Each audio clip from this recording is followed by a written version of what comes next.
Um bom dia a todos os colegas estudantes, aos professores, aos funcionários e também a você que nos assiste aí na sua casa pelo canal da FLT e pelo YouTube. Gostaria de saudar a todos com a palavra bíblica, lema da semana do domingo que vem, o 14º domingo após Pentecostes. É um livro do Novo Testamento, de Filipenses 4:4. O texto diz o seguinte: alegrem-se sempre no Senhor. Novamente direi, alegrem-se. Esse é um versículo que muitos o conhecem. Praticamente se tornou um jargão. O que as pessoas muitas vezes não conhecem ou não se dão conta é o contexto em que o texto se encontra. Pois o contexto do livro de Filipenses nos ensina a como viver em momentos de tribulação. Paulo tem a sua vida ameaçada. As circunstâncias não são nada favoráveis para ele. Paulo não tem motivação para se alegrar e também não tem motivo para continuar a sua missão. Não tem alegria para continuar a sua missão. A partir disso, quando olhamos para o texto, Paulo usa do imperativo para falar aos filipenses. Ele diz, alegrem-se sempre. E isso soa como uma ordem de Paulo. Mas como pode Paulo exigir à comunidade que ela se alegre? Ou ainda se alegrem sempre? Ainda bem que o versículo ele não fica só nisso. Ele continua. Paulo diz que devemos nos alegrar no Senhor. Nos alegrar sempre no Senhor. Olhando para o grego, temos a preposição em. Essa preposição, ela quer expressar dentro. Nas aulas de grego, temos o exemplo do potamos. Para o rio, perto do rio, no rio, e dentro do rio. Com isso, podemos então entender o que Paulo está querendo dizer.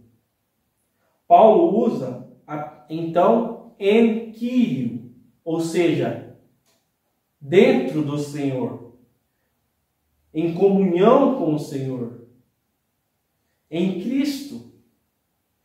Com isso podemos entender o que Paulo está querendo dizer. Podemos entender que a alegria que Paulo está falando, ela não é pautada pelas circunstâncias que vivemos.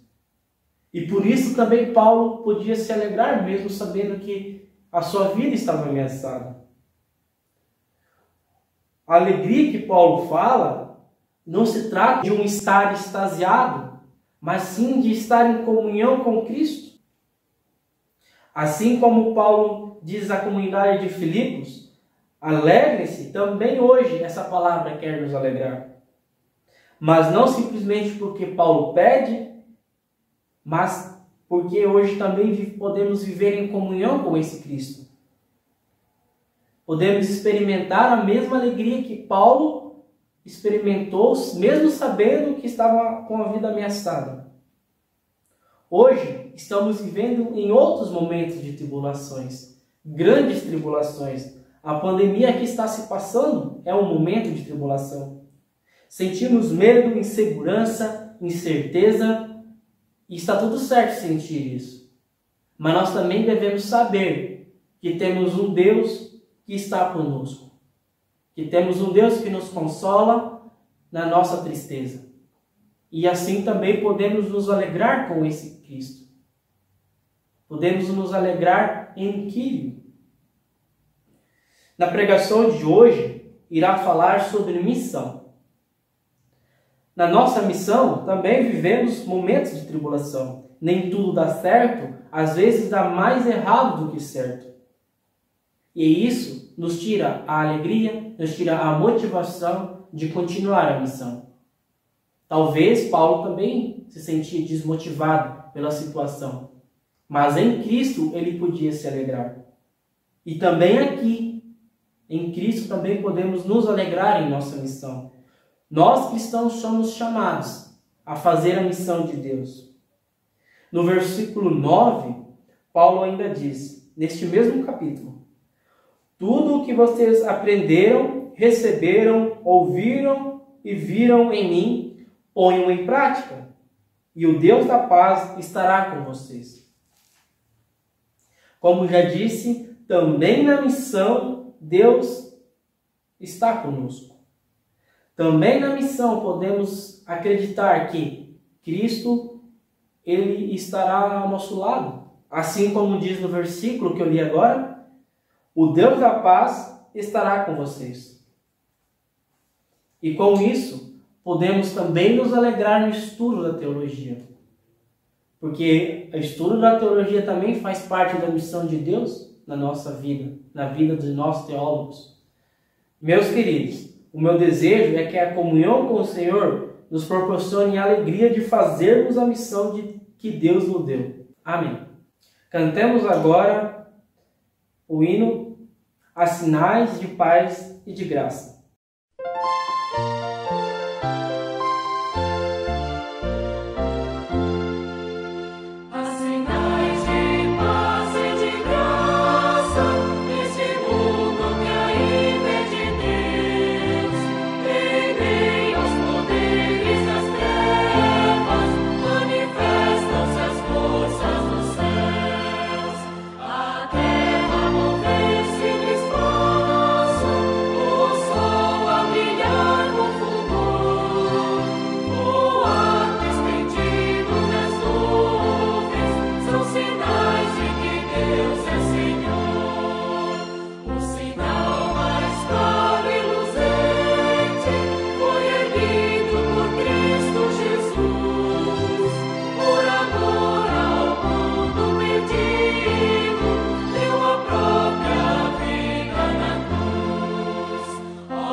Bom dia a toda a comunidade acadêmica, aos professores, alunos, colaboradores e também aqueles que nos assistem.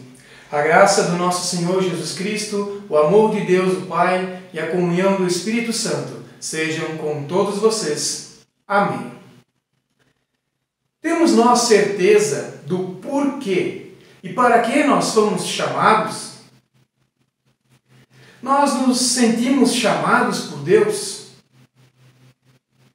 O texto no qual nós iremos meditar nesta manhã é o texto do profeta Ezequiel, capítulo 33, versículos de 7 a 11, que está previsto para o próximo domingo, o 14º domingo após Pentecostes. E através desse texto, Deus quer nos chamar a vivermos a missão que Ele mesmo nos concede. Quero convidá-los a abrirem as suas Bíblias no livro de Ezequiel, capítulo 33, versículos de 7 a 11. Passo a ler o texto na versão NVI. Filho do homem, eu fiz de você uma sentinela para a nação de Israel.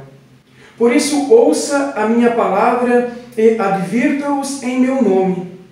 Quando eu disser ao ímpio que é certo que ele morrerá, e você não falar para dissuadi-lo de seus caminhos, aquele ímpio morrerá por sua iniquidade, mas eu considerarei você responsável pela morte dele. Entretanto, se você de fato advertir o ímpio para que se desvie dos seus caminhos, e ele não se desviar, ele morrerá por sua iniquidade, e você estará livre da sua responsabilidade. Filho do homem, diga à nação de Israel: é isto que vocês estão dizendo. Nossas ofensas e pecados são um peso sobre nós, e estamos desfalecendo por causa deles. Como então poderemos viver? Diga-lhes: juro pela minha vida, palavra do soberano, o Senhor, que não tenho prazer na morte dos ímpios. Antes, tenho prazer em que eles se desviem dos seus caminhos e vivam. Voltem-se dos seus maus caminhos. Por que o seu povo haveria de morrer, ó nação de Israel? Até aqui, a palavra do Senhor. Esse texto do profeta Ezequiel nos confronta com uma verdadeira intencionalidade missionária de Deus e uma tremenda responsabilidade missionária concedida por Deus para cada pessoa cristã. E não poderia ser diferente, pois Deus não chama os seus profetas, muito menos a sua igreja, ou poderíamos ainda dizer, muito menos a nós, comunidade acadêmica, para permanecermos em nossa zona de conforto. O profeta Ezequiel, ele vive e atua em um dos momentos mais trágicos da história do povo de Israel, que é o período do exílio babilônico. Ezequiel nasceu numa família sacerdotal em Jerusalém, pouco antes das reformas promovidas pelo então rei Josias.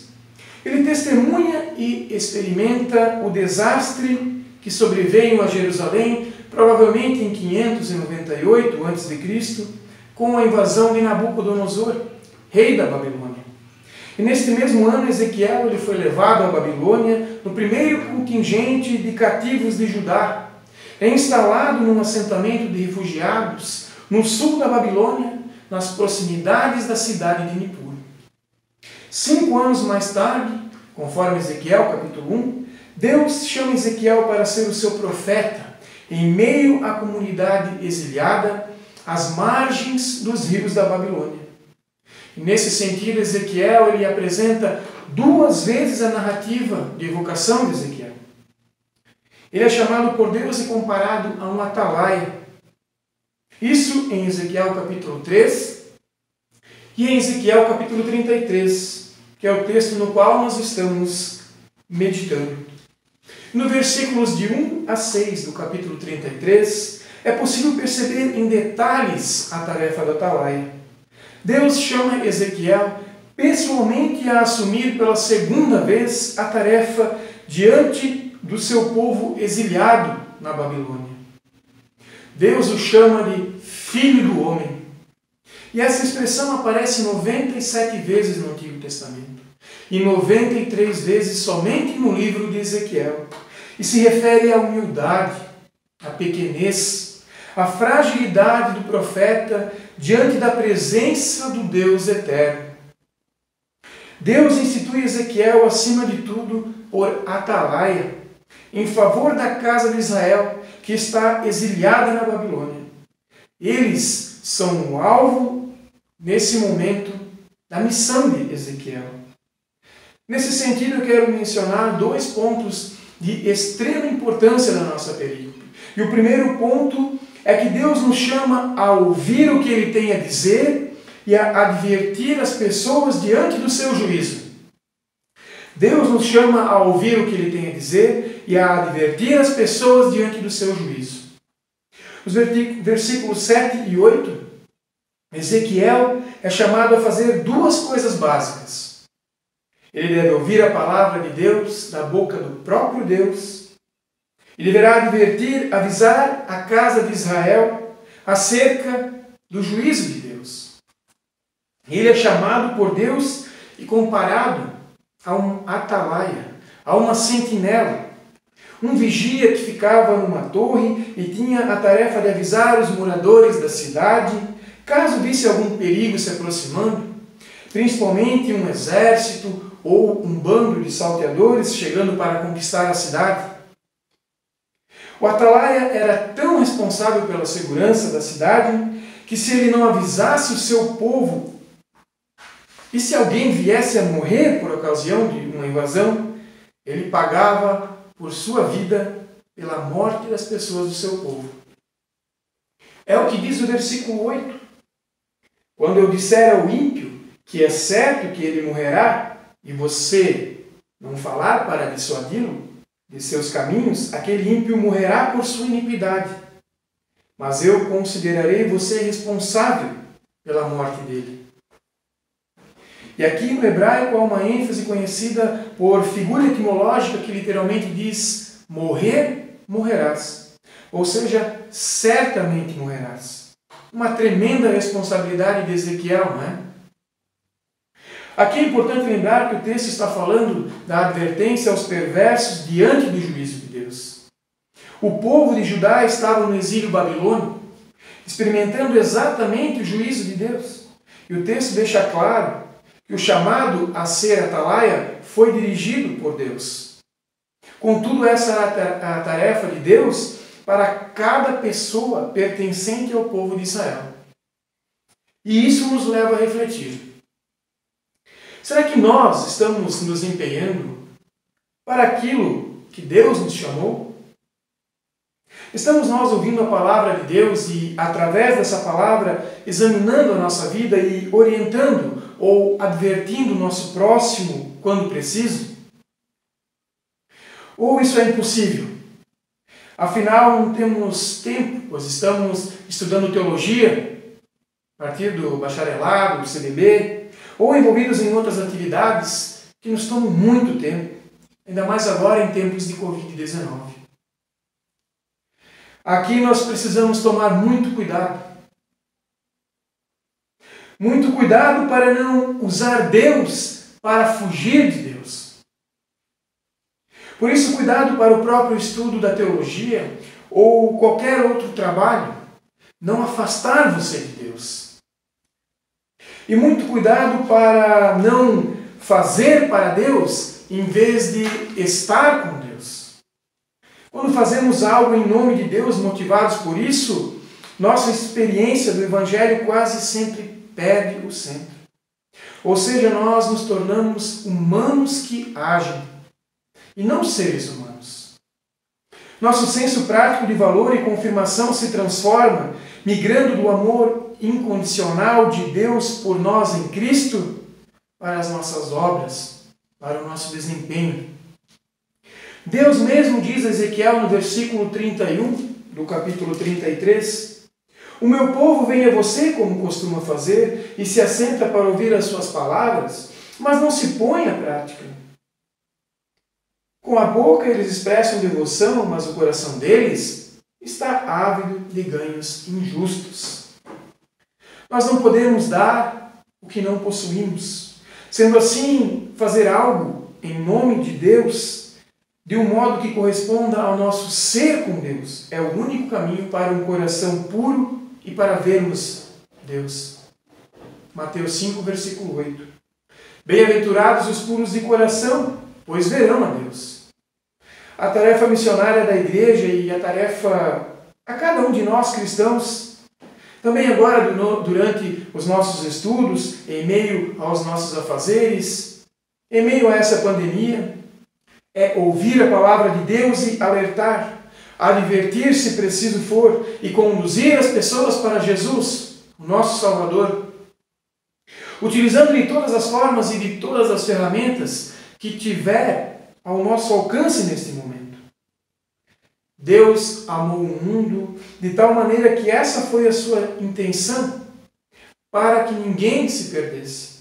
Ou seja, Ele amou o mundo de tal maneira que Ele entregou o seu Filho unigênito para que todo aquele que nele crer não morra, não pereça, mas tenha a vida eterna.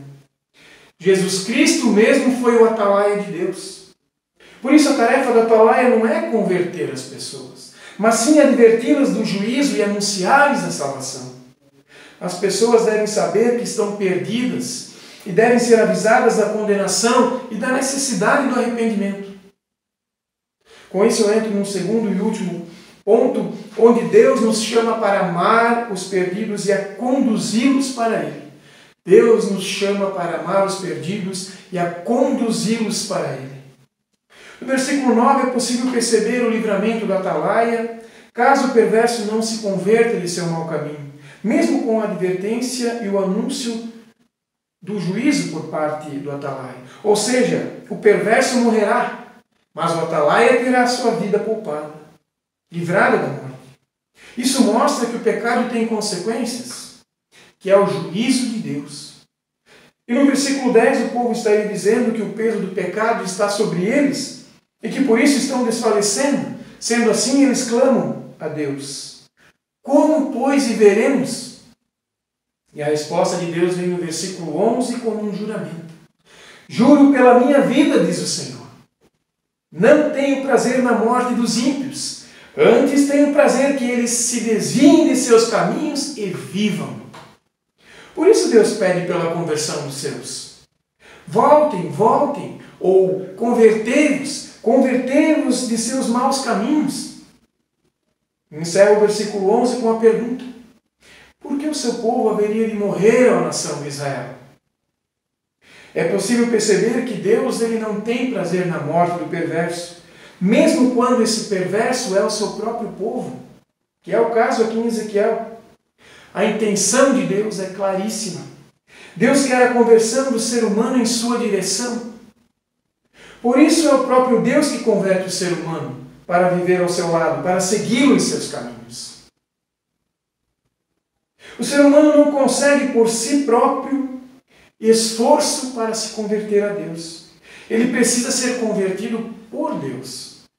E por isso o discipulado na Bíblia é sempre Deus que nos convida a seguir os seus passos. E para seguir os seus passos é necessário haver a conversão, a mudança de direção dos caminhos, a transformação de vida. É isso que Deus faz.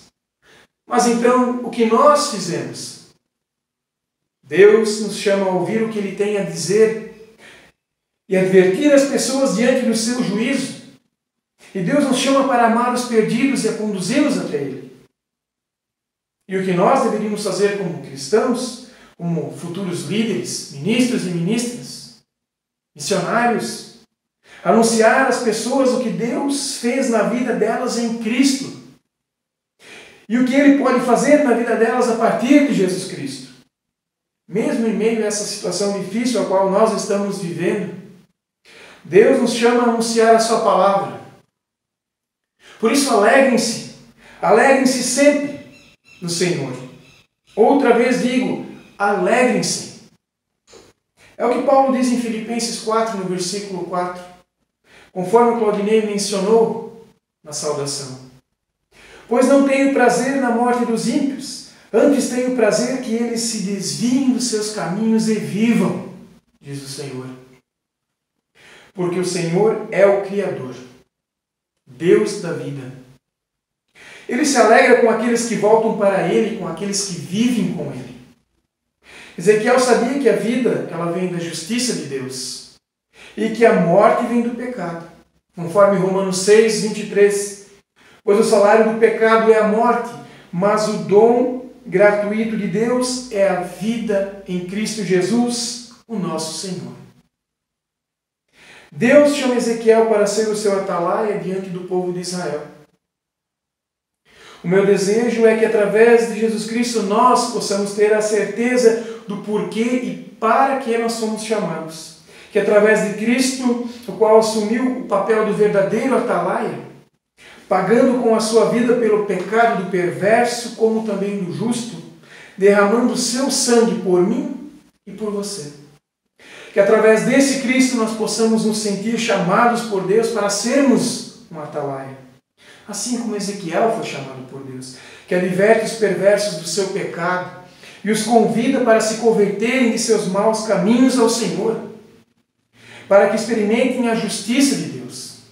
Essa é a tarefa da Igreja de Jesus Cristo e de cada pessoa cristã. Anunciar o Evangelho, convidando as pessoas a converterem-se dos seus maus caminhos, a fim de segui-lo pela fé, em amor e para a esperança. Pois nem mesmo o Filho do Homem veio para ser servido, mas sim para servir e dar a sua vida em resgate de muitos. Amém.